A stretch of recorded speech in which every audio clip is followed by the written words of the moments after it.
Hello, Bacho. Let's say the given question. The question says match list one with list two. So list one हमें given है A Planck constant h, B stopping potential vs, C work function phi, D momentum p.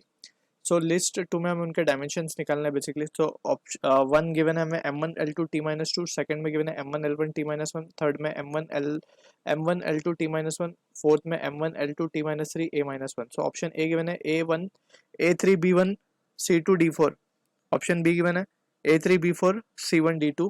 Option C given है a2 b4 c3 d1. Option D given है a1 b3 c4 d2. So for this question जो की concept यहाँ पे we need to understand is the concept of dimension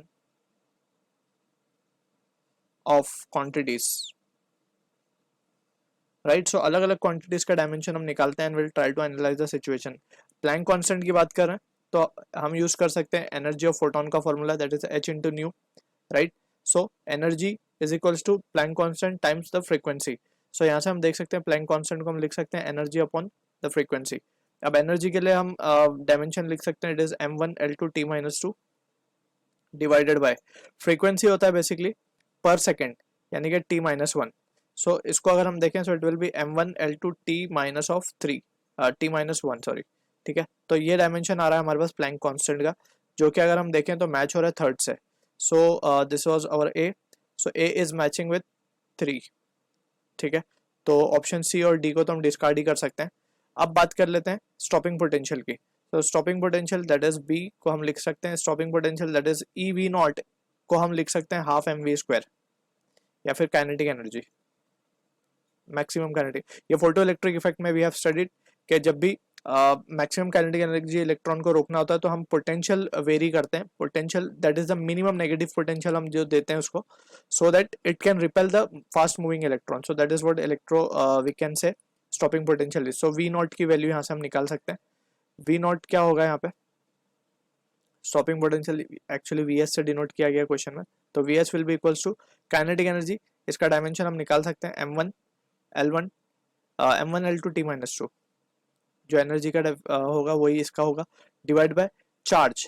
charge के लिए हम लिख सकते हैं a into T, right. Current के लिए ampere, T for time. So this will be the case for charge. So ये हो जाएगा हमारे पास m1 l2 t minus of 1 a minus 1, ठीक है.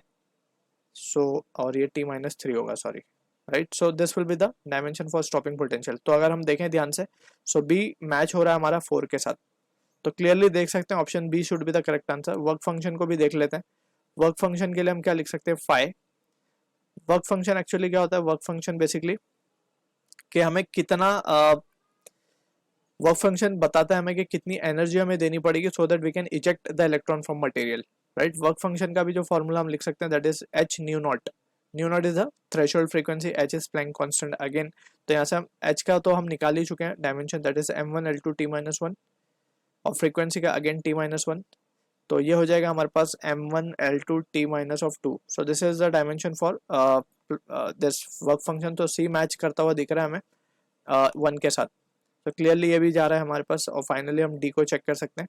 सो डी के लिए हम देख सकते हैं क्या, momentum that is product of mass into velocity. So mass के लिए it will be m, velocity के लिए l1 t minus 1. So this will be the case जो कि मैच हो रहा है हमारा सेकंड के साथ. तो D will be matching with the second. So option 2 will be will be the answer for this. So I hope you understood the solution. All the best.